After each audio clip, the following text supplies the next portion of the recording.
Hello friends, NIS DElEd के सभी candidate को मेरा नमस्कार। मैं आप सभी से ये कहना चाहता हूं कि एनआईएस डीएलएड के अभ्यर्थी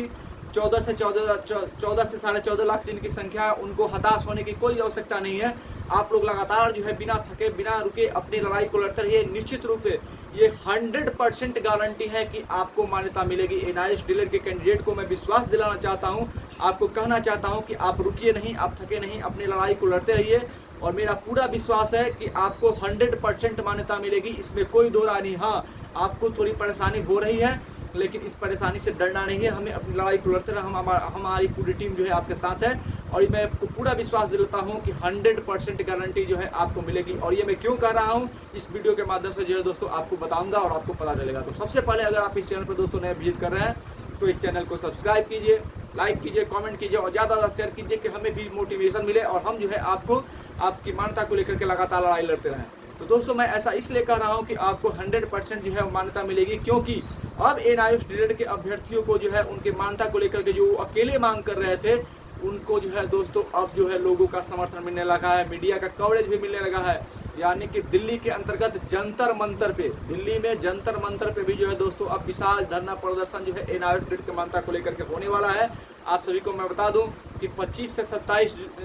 27 जून के बीच, यानी कि आज 27 जून है, आज तक जो है वो दिल्ली में एक संगठन है एक्स सर्विसमैन डिपार्टमेंट की, उन्होंने युवाओं को मौका देने, युवाओं को रोजगार देने को लेकर के जो है वो लगातार धरना प्रदर्शन करने का काम किया है, कर रहे हैं। तो उन्होंने जो है सीधे तौर पे आपकी मांगों को वहाँ पे उठाया है और सरकार के ऊपर जो है प्रश्न चिन्ह खड़ा किया है कि किस तरह से एनआईएस डीएलएड के जो कैंडिडेट है उनके साथ जो है सरकार अन्याय कर रही है। इनकी संख्या भी बहुत ज़्यादा है और ये युवा है देश के, इनके साथ अन्याय हो रहा है। इनको 2 वर्ष का कह करके 18 महीने का कोर्स कराया गया और उसके बाद जो है इनको शिक्षा,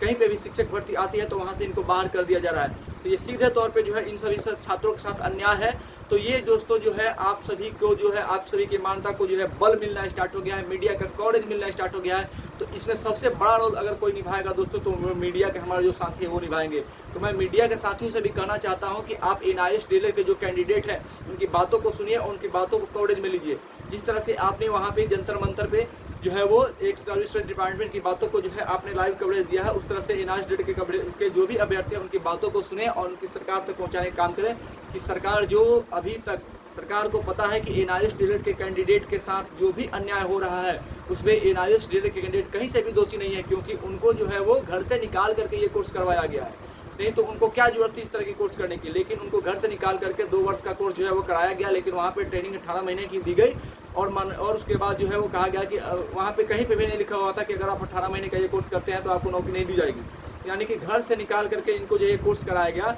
और कोर्स कराने के बाद जो है इनको शिक्षक भर्ती से बाहर किया गया। तो तब से यानी बीपीएससी टीआरई 1 ही वो परीक्षा था जिसमें उनको मौका मिला था, लेकिन उसके बाद से जो है किसी भी शिक्षक भर्ती में इनको शामिल नहीं किया जा रहा है और वहाँ से इनको जो है बाहर किया जा रहा है। तो अब जो एनआईएस डीएलएड के कैंडिडेट हैं, बहुत सारे हमारे ऐसे कैंडिडेट हैं जिनका उम्र 40 के ऊपर चला गया है, बहुत सारे 50 को लेकर के है। तो मैं सरकार से मांग करना चाहता हूँ और मीडिया से भी करना चाहता हूँ कि और धरना प्रदर्शन में जो है इस बात को उठाया जाए कि जो एज रिलैक्सेशन है उसमें दिया जाए, क्योंकि जो साथी जो है 40 के पार चले गए हैं उनको एज रिलैक्सेशन दिया जाए। तो जल्द से जल्द एनआईएस डीएलएड के साथ की मान्यता को जो है वो की आवाज़ को जो है धार मिले और सरकार जो इसको मान्यता दे रही है। तभी होगा जैसे कि जब लोगों को अधिक संख्या में जो है अपनी मांग को जो है रखेंगे और अधिक से अधिक संख्या में वहाँ पे पहुँचेंगे। तो दोस्तों ये जो संगठन है एक सर्विसमैन डिपार्टमेंट, ये संगठन ने आपकी बातों को उठाया है, अपने सारे मुद्दे को, आपकी बातों को रखा है और इसको लेकर के वो जो है भारत में जो विपक्ष के नेता हैं राहुल गांधी जी, उनके साथ भी उनको लोगों ने मुलाकात की, अपनी बातों को रखा है। तो ये जो है दोस्त आप सभी को मैं बताना चाहता हूं कि अब आपकी आवाज़ जो है वो बड़े पैमाने पर जो है उठने लगी है और निश्चित रूप से सरकार का जो सिंहासन है वो दोस्तों हिलने वाला है और निश्चित रूप से सरकार जो है एनआईएस डीएलएड के अभ्यर्थियों की बातों को अब अनसुनी नहीं करेगी, क्योंकि जिस तरह से आपकी मांगों को जो है दोस्तों आवाज़ मिलने लगी है, बड़े बड़े संगठन आपके साथ आने लगे हैं, देश के बड़े बड़े जो विपक्ष के नेता आपके साथ अगर आएंगे तो ये सब जब आपके साथ जुड़ेंगे तो आपकी आवाज़ बुलंद होगी और जब आपकी आवाज़ बुलंद होगी तो इस बार सरकार जो है आपकी बातों को जरूर सुनेगी। इसी बेस पे मैं कह रहा हूँ कि अब आपको रुकना नहीं है, थकना नहीं है। अगर कोई इधर उधर से आपको बड़गलाने की कोशिश करता है तो आप उसकी बातों में ना आए, क्योंकि आपका संगठन, आपको एक साथ रहना जरूरी है। एक साथ रह करके अगर आप अपनी आवाज़ को उठाएंगे तो निश्चित रूप से आपको मान्यता मिलेगी और मैं पूरी गारंटी देता हूं कि 100% आपको मान्यता मिलेगी। बस एक चीज़ है कि आप सभी को एक साथ मिल करके रहना है और एक साथ मिल करके जो है लड़ाई लड़नी है। धन्यवाद।